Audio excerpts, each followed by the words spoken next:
ওর কী বলেছে না, এই যে 12.5% অর্থাৎ 1/8, এটা কি বলেছে, অর্থাৎ 8 টাকা যদি এমআরপি হয়, যদি 8 টাকা এমআরপি হয়, তাহলে আমার 1 টাকা ডিসকাউন্ট মানে 7 টাকা কি হয়, এসপি হয়।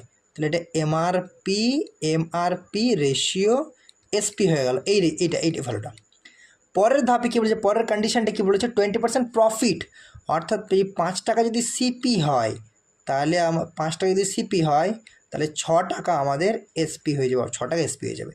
এখন দেখো একটা যে সার্টেন আইটেম, তার জন্য একটা পার্টিকুলার পয়েন্ট অফ টাইমের জন্য তার এসপিটা কনস্ট্যান্ট, মানে যেটা মোদ্দা কথা হচ্ছে যে একটা আমার কোনো আইটেমের জন্য, নির্দিষ্ট আইটেমের তার এসপিটা কনস্ট্যান্ট।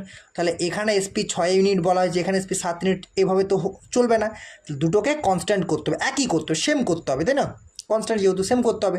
তাহলে এটাকে যদি 6 দ্বারা গুণ করি তাহলে এটা 42 হয়ে যাবে, এটা যদি 7 দ্বারা গুণ করি তাহলে এটা 42 হয়ে যাবে। তাই 6 দ্বারা যদি প্রথম রেশিওটাকে গুণ করা হয়, তাহলে এমআরপি আর এসপি রেশিওটা কত হবে না, এমআরপি রেশিও এসপি কত হয়ে যাবে, এমআরপি রেশিও এসপি কত হয়ে যাবে না 48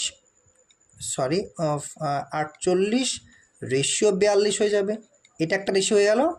আরও একটা রেশিও কী হয়ে যাবে না, সিপি রেশিও এসপি। এই যে সিপি রেশিও এসপি, এটাকে আমরা কত দ্বিগুণ করবো, 42 করার জন্য 7 দ্বিগুণ করবো, তাহলে 35 রেশিও 42 হয়ে গেল। ঠিক আছে, 35 রেশিও 42, ঠিক আছে, 35 রেশিও 42। এখন দেখো এসপিটা কনস্ট্যান্ট মানে সেম হয়ে গেল। তাহলে আমরা পরপর রেশিওগুলো লিখতে পারি এখান থেকে।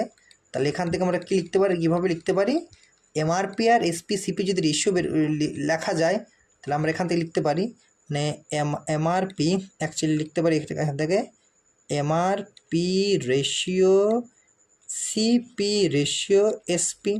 তাহলে এমআরপি কত গেলো, এমআরপি হয়ে গেলো 48 রেশিও, সিপি হয়ে গেলো 35 আর এসপি হয়ে গেলো 42। এরপর আমরা কী বলেছিল যে মার্কড প্রাইসটা কস্ট প্রাইসের কতটা অ্যাভাব আমাকে লিখতে হবে। ঠিক আছে, তাহলে এমআরপি 48 আর সিপি কিন্তু 35। তাহলে যদি সিপি 35 হয়, যদি এমআরপি 48 কতটা অ্যাভাব লিখতে হচ্ছে, 13 অ্যাভাব লিখতে হচ্ছে, 13 ইউনিট।